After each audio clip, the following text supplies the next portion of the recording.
PR গণভোটের আগে একবার জনমত যাচাই করে দেখেন বাংলাদেশে কত পার্সেন্ট ভোট আপনাদের আছে, তারপর আপনাদেরকে পিআরের কাছে নিয়ে যাবে।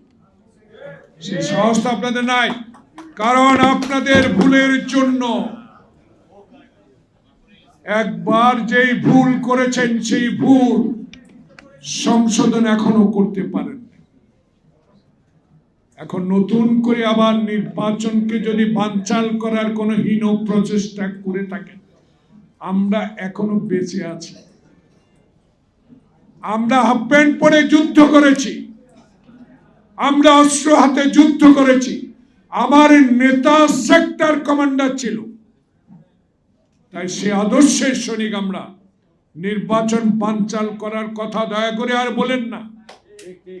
দয়া করে একটি নির্বাচন দিয়ে জনপ্রিয়তা যাচাই করেন। বাংলাদেশের তারেক রহমান বলে দিয়েছে যে এই নির্বাচনে ভোট দেবার আন্দোলনের জন্য হাজার হাজার নেতা কর্মী আমরা জেলে গিয়েছি, আত্মহত্যা দিয়েছি।